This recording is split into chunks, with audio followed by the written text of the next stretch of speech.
Viral moments recognized by our news partners at CNN, looking back at 2023 nearly coming to a close. Reporter Jeremy Roth brings us those stories.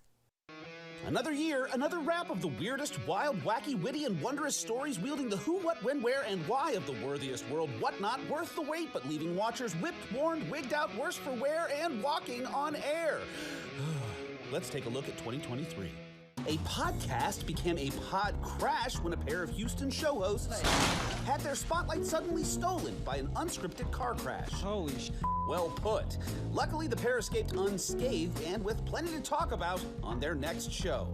Security video from Canada caught a pair of thieves taking a shortcut in a stolen car through a closed mall. It was like a scene from the Blues Brothers, but with significantly less singing and dancing. Police said the suspects ripped off even more stuff inside the mall. Arrests were later made in connection with the after-hours shopping spree. A North Carolina driver landed in hot water after heart-stopping dash cam video showed him nearly hitting a pair of school bus riders. That was the bus driver's understandable freak-out. Thankfully, the kids were okay, and the police arrested the driver, who they said already had a suspended license. Nice.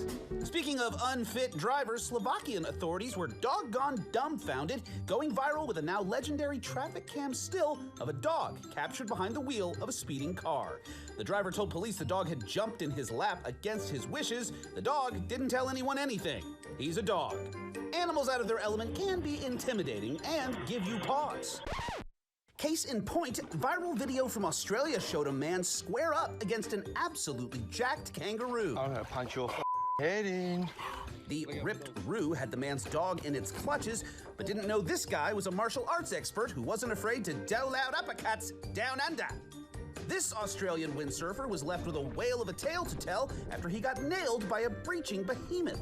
The man was pulled underwater by his safety strap, but luckily it snapped, allowing him to resurface stunned, but no worse for wear. There was no shortage of surreal science stories to share this year, like this weird question mark spotted in space. Spoiler alert, it's just an oddly shaped galaxy. And this donut-shaped rock found on Mars. Spoiler alert, it's just a rock that looks like a donut. But when the brainiacs of air and space aren't solving intergalactic mysteries, they're apparently designing cutting-edge paper planes to break a world distance record. That's what a pair of young Boeing engineers did along with a friend, flinging their precisely packed paper projectile a staggering 290 feet and into the record books. There were a few whoopsie daisies, like a cattle car of cows that inexplicably started dropping one by one onto a busy North Carolina road. The heifers were okay, but did force drivers to move over in a high-stakes game of chicken.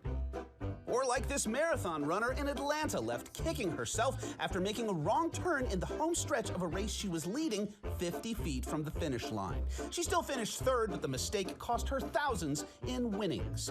Or the Boston cop who went viral after taking a tumble down a city park slide, and tumble may be underselling it. The officer received minor injuries, and the wild ride drew enough attention the mayor's office vowed to look into the safety of the slide, but by then social media had already done what it does so well. There was also far too much of the weird and wild, like teeny tiny designer handbags, dancing dinos by the thousands, ultra-low lowriders riding real low, marijuana-laced high tides, dueling fat bears, definitely not fake bears, we swear, flightless eagles fathering rocks, sloth-bombed rocket launchers, gargantuan golden retriever get-togethers, and so forth. But my favorite feel-good story of the year had to be George of the Jumbotron. A 4-year-old hockey spectator became a legend in an instant when a Jumbotron operator kept zeroing in on him at his first ever Detroit Red Wings match, and the crowd couldn't get enough, delivering ever-growing cheers for little George, but jeers for anyone else. It was win-win. A team got itself an adorable new mascot, and a kid was crowned a king. For Take a Look at 2023, I'm Jeremy Roth. That story is definitely probably the best one. I remember that one well. Thanks so much for watching us tonight. Remember, we're going to bring you the results of the Duke's Mayo Bowl, and of course, the Powerball number is tonight at 11. We'll see you there. Thanks for joining us.